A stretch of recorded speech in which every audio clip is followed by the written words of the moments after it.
একটা দোয়া রয়েছে, আল্লাহ সাল্লাম বলেন কেউ যদি এই দোয়াটা পড়ে, লা ইলাহা ইল্লাল্লাহু ওয়াহদাহু লা শারীকা লাহু লাহুল মুলকু ওয়া লাহুল হামদু ইউহয়ী ওয়া ইউমীতু ওয়া হুয়া আলা কুল্লি শাইইন কাদির।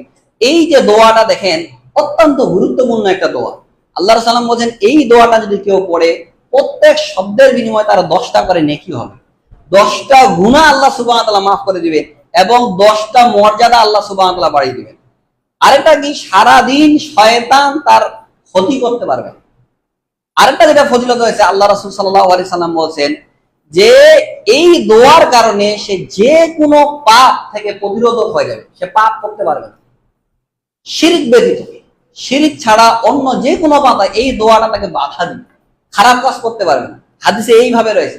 এবং কিয়ামতের দিনে তার চাইতে বেশি আমল নিয়ে কেউ যাইতে পারবে না, যে এর চাইতে বেশি এটা পড়বে সে ব্যতীত।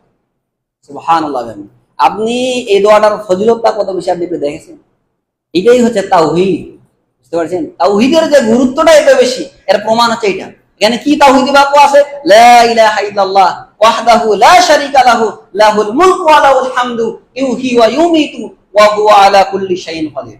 এটা আপনি মাগরিবে ফরজ সালাতের পরে 10 বার পড়বেন, ফজরের ফরজ সালাতের পরে 10 বার পড়বেন। তাহলে কি হবে? শিরক ব্যতীত যে কোনো পাপ থেকে আপনি দূরে থাকতে পারবেন, আল্লাহ আপনাকে হেফাজত করবে। চিন্তা করেছেন কতটা ফজিলতপূর্ণ? এবং কিয়ামতের দিনে আপনার চাইতে বেশি আমল নিয়ে কেউ যাইতে পারবে না, যে এর চাইতে বেশি করবে এটা আমল। তাহলে কতটা গুরুত্বপূর্ণ। তিরমিজির মধ্যে এই হাদিসটা রয়েছে, সহিহ হাদিস।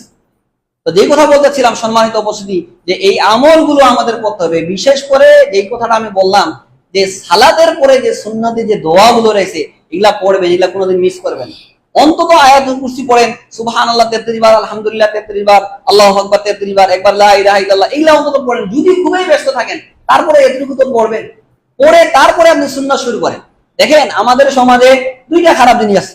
এক, যারা ওই মুনাজাত পাগল, ওরা ওই সালাম শেষ হওয়ার সঙ্গে সঙ্গে হুজুর শুরু করে দিল, বাস পরে আর কিছু বললো না, উঠে সুন্নাত শুরু করে দিল।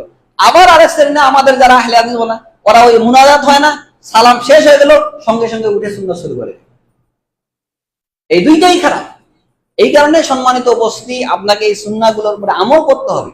আর আপনি বাসায় গিয়ে দেখেন, আরেকটা আমাদের হারিয়ে যাওয়া, সেটা যেটা বলবো এখানে বলে দেই, পরে আবার ভুলে যাই নাকি, সেটা হচ্ছে যে দেখেন বাসায় গিয়ে সুন্নত সালাতগুলো আদায় করা। কোথায়? বাড়িতে গিয়ে সুন্নত সালাতগুলো আদায় করা। রাসূল সাল্লাল্লাহু আলাইহি সাল্লামকে যখন প্রশ্ন করাই দিল যে আল্লাহ রাসূল সাল্লাল্লাহু আলাইহি সাল্লাম, আইয়ুমা আফদাল, কোনটা আমার জন্য সবচেয়ে উত্তম, as-সালাতু ফি বাইতিহা আও ফি মসজিদ, আমি মসজিদে সুন্নাত সালাতগুলো আদায় করব না বাড়িতে সুন্নাত সালাতগুলো আদায় করব? তো আল্লাহ রাসূল সাল্লাল্লাহু আলাইহি সাল্লাম বলেছিলেন যে আমার বাড়ি আর মসজিদ কাছাকাছি, তারপরও আমি মসজিদে সুন্নাত না পড়ে বাড়িতে গিয়ে সালাত আদায়। এই কারণে